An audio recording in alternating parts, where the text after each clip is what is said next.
दोस्तों आज के इस वीडियो में आपको बीए सेकेंड ईयर के थर्ड सेमेस्टर में आपका जो सब्जेक्ट है इकोनॉमिक यानी कि अर्थशास्त्र, उसके अंदर एग्जाम में कौन कौन से क्वेश्चन आने वाले हैं, इस वीडियो के अंदर मैं आपको एग्जाम में आने वाले क्वेश्चन के बारे में बताऊंगा। सो आप इस वीडियो को ध्यान से देखिएगा ताकि आपको एग्जाम में आने वाले क्वेश्चन के बारे में अच्छे से पता चल सके। तो ये वीडियो किसी तरीके हम लोग शुरू करते हैं और इकोनॉमिक के अंदर जो भी क्वेश्चन आने वाले हैं उन आने वाले क्वेश्चन के बारे में जानते हैं। तो यहाँ पे सबसे पहले हम लोग लघु उत्तरीय प्रश्नों के बारे में जानेंगे। तो लघु उत्तरीय प्रश्नों में पहले प्रश्न की बात की जाए तो यहाँ पे आपका पहला प्रश्न दिया हुआ है, डॉक्टर बी आर अम्बेडकर के आर्थिक विचार बताइए।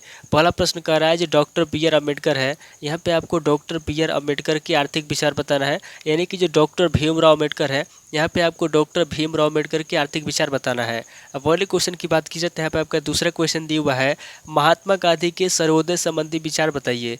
दूसरा क्वेश्चन कह रहा है जो महात्मा गांधी है, यहाँ पे आपको महात्मा गांधी के सर्वोदय संबंधी विचार बताना है। क्वेश्चन की बात की जाए तो यहाँ पे आपका तीसरा क्वेश्चन दिया हुआ है, अमर्त्य कुमार सेन के गरीबी एवं अकाल संबंधी विचारों का वर्णन कीजिए। तीसरा क्वेश्चन कह रहा है जो अमर्त्य कुमार सेन है, यहाँ पे आपको अमर्त्य कुमार सेन के गरीबी एवं अकाल संबंधी विचारों के बारे में बताना है। अब अगले क्वेश्चन की बात की जाए तो यहाँ पे आपका चौथा क्वेश्चन दिया हुआ है, प्लेटो के राज्य एवं समाज संबंधी विचार पे प्रकाश डालिए। चौथा क्वेश्चन कह रहा है जो प्लेटो है, यहाँ पे आपको प्लेटो के राज्य एवं समाज संबंधी विचार पे प्रकाश डालना है। अब अगले क्वेश्चन की बात की जाए तो यहाँ पे आपका पांचवा क्वेश्चन दिया हुआ है, अरस्तु के आर्थिक विचार बताइए। पांचवा क्वेश्चन कह रहा है जो अरस्तु है, यहाँ पे आपको अरस्तु के आर्थिक विचार बताना है। अब अगले क्वेश्चन की बात की जाए तो यहाँ पे आपका छठा क्वेश्चन दिया हुआ है, पैटी के प्राकृतिक समता का सिद्धांत बताइए। छठा क्वेश्चन कह रहा है जो पैटी है, यहाँ पे आपको पैटी के प्राकृतिक समता का सिद्धांत बताना है। अब अगले क्वेश्चन की बात की जाए तो यहाँ पे आपका सातवां क्वेश्चन दिया हुआ है, लाख के आर्थिक विचार बताइए। सातवां क्वेश्चन कह रहा है जो लाख है, यहाँ पे आपको लाख के आर्थिक विचार बताना है। अब अगले क्वेश्चन की बात की जाए तो यहाँ पे आपका आठवां क्वेश्चन दिया हुआ है, एडम स्मिथ के मूल्य सिद्धांत का महत्व बताइए। आठवां क्वेश्चन कह रहा है जो एडम स्मिथ है, यहाँ पे आपको एडम स्मिथ के मूल्य सिद्धांत का महत्व बताना है। अब अगले क्वेश्चन की बात की जाए तो यहाँ पे आपका नौ क्वेश्चन दिया हुआ है, मजदूरी के सिद्धांत का उल्लेख कीजिए। नौ क्वेश्चन कह रहा है जो मजदूरी है, यहाँ पे आपको मजदूरी के सिद्धांत का उल्लेख करना है। अब अगले क्वेश्चन की बात की जाए तो यहाँ पे आपका 10वां क्वेश्चन दिया हुआ है, माल्थस के वितरण के सिद्धांत का उल्लेख कीजिए। 10वां क्वेश्चन कह रहा है जो माल्थस है, यहाँ पे आपको माल्थस के वितरण के सिद्धांत के बारे में बताना है और उसका उल्लेख करना है। अब अगले क्वेश्चन की बात की जाए तो यहाँ पे आपका 11वां क्वेश्चन दिया हुआ है, मार्क्स के मूल्य का श्रम सिद्धांत बताइए। 11वां क्वेश्चन कह रहा है जो मार्क्स है, यहाँ पे आपको मार्क्स के मूल्य का श्रम सिद्धांत बताना है।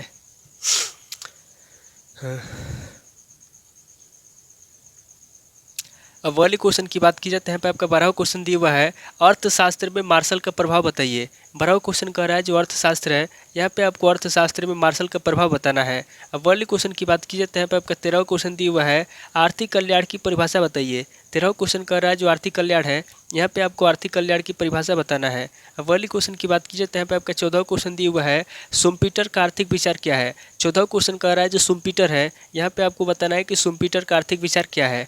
अब अगले क्वेश्चन की बात की जाए तो यहाँ पे आपका 15वां क्वेश्चन दिया हुआ है, हरमैन हेनरी गोसेन के आर्थिक विचार बताइए। 15वां क्वेश्चन कह रहा है जो हरमैन हेनरी गोसेन है, यहाँ पे आपको हरमैन हेनरी गोसेन के आर्थिक विचार बताना है। अब अगले क्वेश्चन की बात की जाए तो यहाँ पे आपका 16वां क्वेश्चन दिया हुआ है, बाम वर्क के आर्थिक विचार बताइए। 16वां क्वेश्चन कह रहा है जो बाम वर्क है, यहाँ पे आपको बाम वर्क के आर्थिक विचार बताना है। अब टोटल आपके 16 क्वेश्चन हो गए जो आपसे लघु उत्तरीय प्रश्न में पूछे जाएंगे। अब आगे हम लोग दीर्घ उत्तरीय प्रश्नों के बारे में जानेंगे। तो यहाँ पे दीर्घ उत्तरीय प्रश्नों में पहले प्रश्न की बात की जाए तो यहाँ पे आपका पहला प्रश्न दिया हुआ है, दादा भाई नौरोजी के प्रवास सिद्धांत की व्याख्या कीजिए। पहला प्रश्न कर रहा है जो दादा भाई नौरोजी हैं, यहाँ पे आपको दादा भाई नौरोजी के प्रवास सिद्धांत की व्याख्या करना है। अब अगले क्वेश्चन की बात की जाए तो यहाँ पे आपका दूसरा क्वेश्चन दिया हुआ है, गांधी जी के प्रमुख आर्थिक विचारों की व्याख्या कीजिए। दूसरा क्वेश्चन कर रहा है जो गांधी जी है, यहाँ पे आपको गांधी जी के प्रमुख आर्थिक विचारों की व्याख्या करना है। अब अगले क्वेश्चन की बात की जाए तो यहाँ पे आपका तीसरा क्वेश्चन दिया हुआ है, जेके मेहता के आर्थिक विचार की विवेचना कीजिए। तीसरा क्वेश्चन कह रहा है जो जेके मेहता है, यहाँ पे आपको जेके मेहता के आर्थिक विचार की विवेचना करना है। अब अगले क्वेश्चन की बात की जाए तो यहाँ पे आपका चौथा क्वेश्चन दिया हुआ है, प्रोफेसर अमर्त्य कुमार सेन के आर्थिक विचार बताइए। चौथा क्वेश्चन कह रहा है जो प्रोफेसर अमर्त्य कुमार सेन है, यहाँ पे आपको अमर्त्य कुमार सेन के आर्थिक विचार बताना है। अब अगले क्वेश्चन की बात की जाए तो यहाँ पे आपका पांचवा क्वेश्चन दिया हुआ है, प्लेटो के आर्थिक विचारों का वर्णन कीजिए। पांचवा क्वेश्चन कह रहा है जो प्लेटो है, यहाँ पे आपको प्लेटो के आर्थिक विचारों का वर्णन करना है। अब अगले क्वेश्चन की बात की जाए तो यहाँ पे आपका छठा क्वेश्चन दिया हुआ है, अरस्तु के आर्थिक विचारों की समीक्षा कीजिए। छठा क्वेश्चन कह रहा है जो अरस्तु है, यहाँ पे आपको अरस्तु के आर्थिक विचारों की समीक्षा करना है। अब अगले क्वेश्चन की बात की जाए तो यहाँ पे आपका सातवां क्वेश्चन दिया हुआ है, थॉमस मन के आर्थिक विचारों का वर्णन कीजिए। 7वां क्वेश्चन कह रहा है जो थॉमस मन है, यहाँ पे आपको थॉमस मन के आर्थिक विचारों के बारे में बताना है। अब अगले क्वेश्चन की बात की जाए तो यहाँ पे आपका 8वां क्वेश्चन दिया हुआ है एडम स्मिथ के मूल्य के श्रम सिद्धांत पर एक निबंध लिखिए। 8वां क्वेश्चन कह रहा है जो एडम स्मिथ है, यहाँ पे आपको एडम स्मिथ के मूल्य के श्रम सिद्धांत पर एक निबंध लिखना है।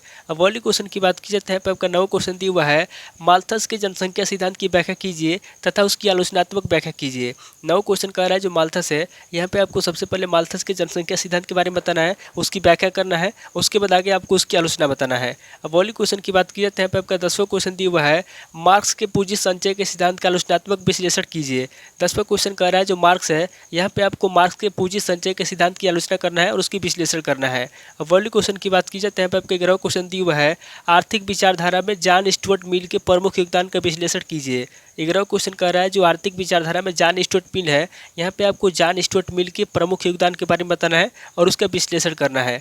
अब अगले क्वेश्चन की बात की जाए तो यहाँ पे आपका 12वां क्वेश्चन दिया हुआ है पीगू के कल्याणकारी आर्थिक विचारों की विवेचना कीजिए। 12वां क्वेश्चन कह रहा है जो पीगू है, यहाँ पे आपको पीगू के कल्याणकारी आर्थिक विचारों के बारे में बताना है और उसकी विवेचना करना है। अब अगले क्वेश्चन की बात की जाए तो यहाँ पे आपका 13वां क्वेश्चन दिया हुआ है शुम्पीटर के नवप्रवर्तन सिद्धांत की व्याख्या कीजिए। 13वां क्वेश्चन कह रहा है जो प्रोफेसर शुम्पीटर है, यहाँ पे आपको प्रोफेसर शुम्पीटर के नवप्रवर्तन सिद्धांत की व्याख्या करना है। अब अगले क्वेश्चन की बात की जाए तो यहाँ पे आपका 14वां क्वेश्चन दिया हुआ है मेंजर के आर्थिक विचारों का वर्णन कीजिए। 14वां क्वेश्चन कह रहा है जो कार्ल मेंजर है, यहाँ पे आपको कार्ल मेंजर के आर्थिक विचारों के बारे में बताना है और उसका वर्णन करना है। अब अगले क्वेश्चन की बात की जाए तो यहाँ पे आपका 15वां क्वेश्चन दिया हुआ है बाम-वेबर्ग के आर्थिक विचारों का वर्णन कीजिए। 15वां क्वेश्चन कह रहा है जो बाम-वेबर्ग है, यहाँ पे आपको बाम-वेबर्ग के आर्थिक विचारों के बारे में बताना है। अब अगले क्वेश्चन की बात की जाए तो यहाँ पे आपका 16वां क्वेश्चन दिया हुआ है इरविंग फिशर के आर्थिक विचारों का वर्णन कीजिए। 16वां क्वेश्चन कह रहा है जो इरविंग फिशर है, यहाँ पे आपको इरविंग फिशर के आर्थिक विचारों के बारे में बताना है और उसका वर्णन करना है। तो टोटल आपके 16 क्वेश्चन हो गए जो आपसे दीर्घ उत्तरीय प्रश्न में पूछे जाएंगे। तो इस वीडियो के अंदर मैंने आपको लघु उत्तरीय प्रश्न और दीर्घ उत्तरीय प्रश्न दोनों तरह के प्रश्नों के बारे में बता दिया। सो आप इन प्रश्नों को नोट कर लीजिए और किसी किताब से सीरीज से मिलाकर के याद कर लीजिए। तो दोस्तों आज इस वीडियो को मैं यहीं पे स्किप करता हूँ, मिलता है आपसे नेक्स्ट वीडियो में। अगर आपको वीडियो अच्छा लगा तो वीडियो को लाइक कीजिए, शेयर कीजिए और कमेंट करके बताइए कि आपको नेक्स्ट वीडियो किस टॉपिक के ऊपर चाहिए। थैंक यू दोस्तों।